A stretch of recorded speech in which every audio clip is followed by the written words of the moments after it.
For over 3 decades, the world's most populous nation enforced one of the strictest population control measures in history, China's one-child policy.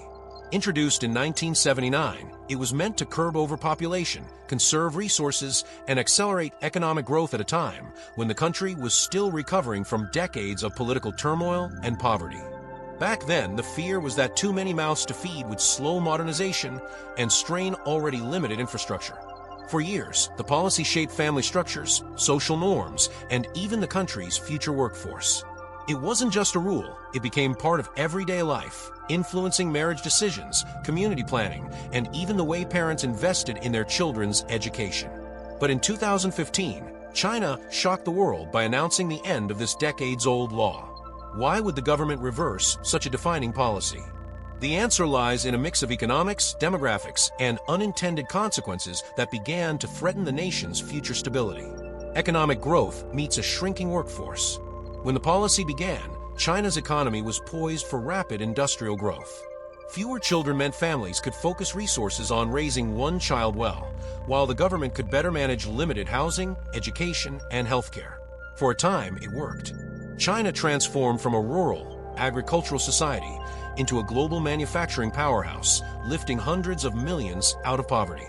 But as the decades passed, the working-age population began to shrink. By the early 2010s, factories that once had an endless supply of labor started reporting shortages. In 2012, the number of people aged 15 to 59 actually began to decline. This was more than a statistical shift, it was a warning sign. The very foundation of China's economic miracle, its massive labor force, was eroding, threatening productivity, slowing industrial output, and even pushing some manufacturing overseas. An aging population crisis. Alongside the declining workforce came a new reality. China was aging faster than almost any other country in modern history.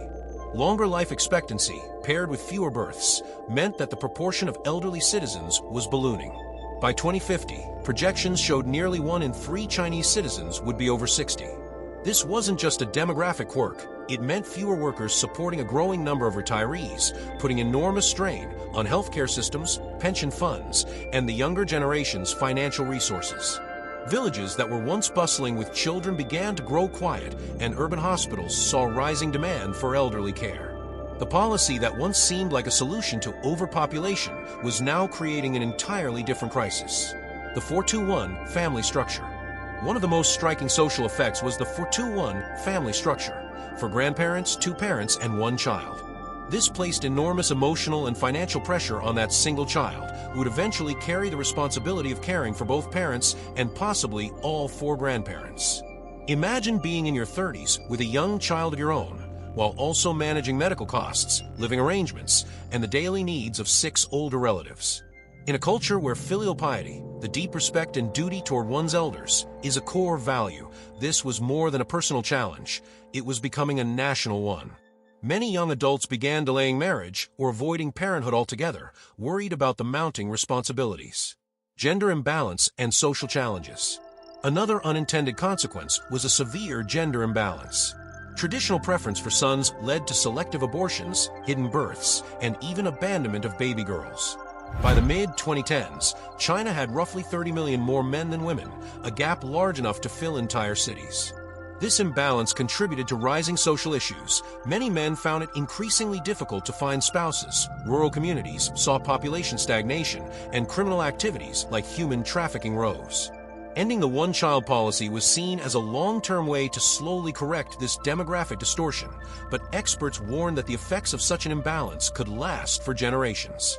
Declining birth rates despite policy relaxation. Even before the policy officially ended, China had been testing more relaxed rules. Couples where both parents were only children were allowed to have 2 children, and certain rural families were given exceptions. Yet, the birth rate barely budged. In urban areas, young couples often cited the high cost of education, competitive job markets, and expensive housing as reasons they couldn't afford more children.